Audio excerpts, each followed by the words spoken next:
All right, so today we're going to look at a pretty easy / maybe medium level weekend question. Because it's CR, I am going to cover up the answer choices because even though you can't cover them up on your screen as you take the exam, you should definitely be front-loading your strategy work as much as possible on the question stem and the paragraph before looking at those answer choices.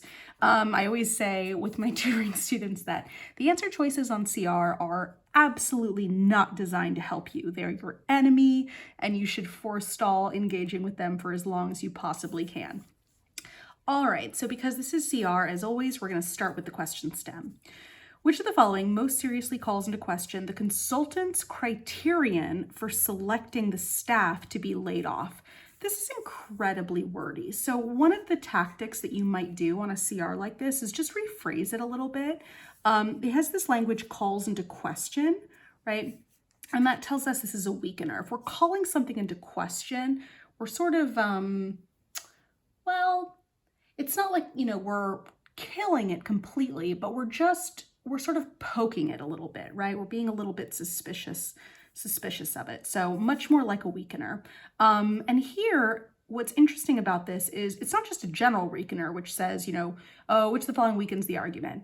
No, they want us to call into question specifically the consultant's criterion for selecting the staff to be laid off. So the first question I have is kind of like, well, what is this criterion, right? And essentially, why is it a bad basis, for laying people off? So now I understand when I look into the passage what I'm going to be focused on. I'm going to know what is this criterion that the consultants are using to lay people off, and why would that be like a bad basis for laying people off? The word basis obviously wasn't in the question stem, but again, the more you can sort of interpret these things and use your own language as you do, the clearer your understanding will be of the whole thing. All right, so now that I understand very, very specifically what I am being asked to do, let's take a look at this argument. Vasquez-Morrell specializes in insuring manufacturers, right? Period. I probably won't make a note of that. That's just sort of backstory. It's set up. It's not as important as some of these other sentences. Whenever a policyholder makes a claims adjuster determines the amount that Vasquez-Morrell is obligated to pay.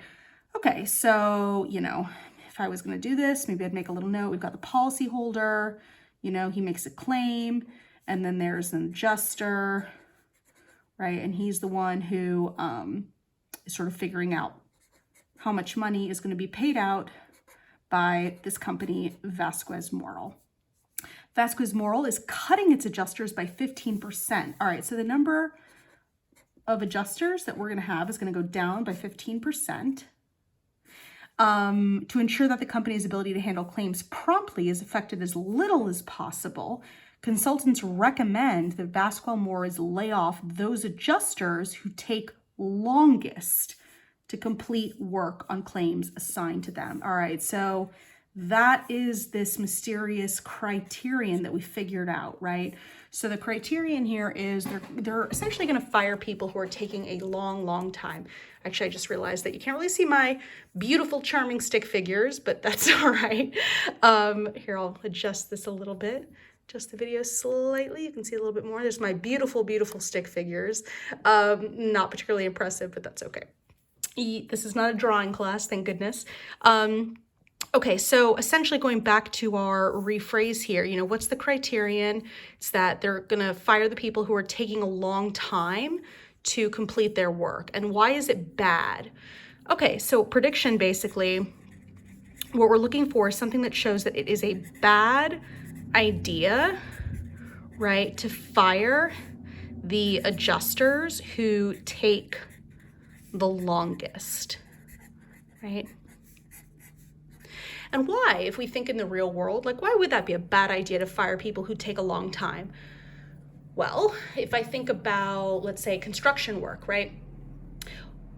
The people who do construction work, the people who take the longest are not necessarily the people who, although maybe some homeowners would disagree, but the people who did the construction work are not necessarily the people who do the worst job, right?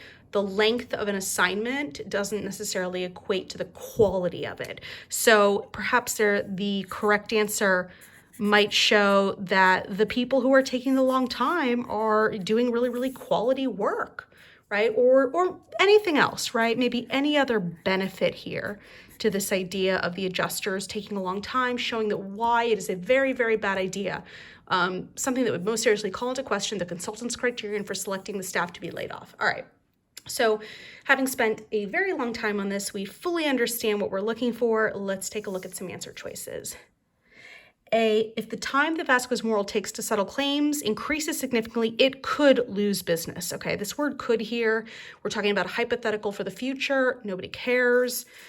B, supervisors at Vasquez-Morrell assign the most complex claims to the most capable adjusters, right?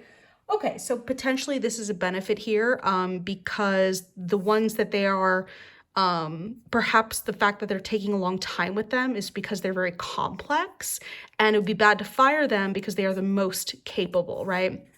Maybe.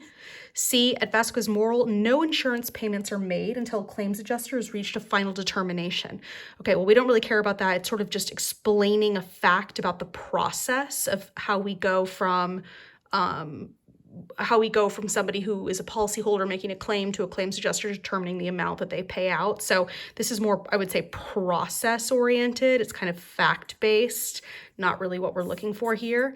Let's take a look at C. There are no positions to which staff currently employed as claims adjusters could be reassigned, right? Okay, but like whether or not we're going to reassign them has nothing to do with the criterion for selecting. This is a really good answer choice that shows you the importance of spending a lot of time taking apart the question stem. Otherwise, D, you'd probably be a little bit confused, possibly tempted by something like D. And then E says the premiums that Vasquez-Morrell charges are no higher than those charged for similar coverage by competitors. I mean, again, the comparison here between the premiums that Vasquez-Morrell charges and the one by competitors doesn't in any way, kind of like D, relate to the specific question being asked, which is what calls into question the criterion for selecting staff to be laid off. The only answer choice that in any way deals with that is B. So B is our right answer. These answer choices, though, are not particularly easy. I mean, they are confusing. Unless you work in the insurance industry, you might be a little bit intimidated by the language. I think with almost all CR, the key here is the question stem. I mean, my goodness, look how much I marked it up. I'm going to put a big box around it one more time.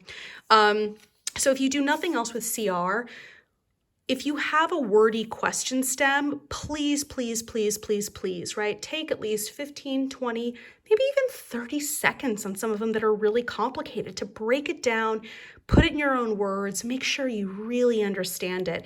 You will make up that time when you go to the answer choices. So I always suggest you front load, spend as much time as you can on the question stem and the passage, and minimize the time that you spend on the answer choices. So B is our answer here.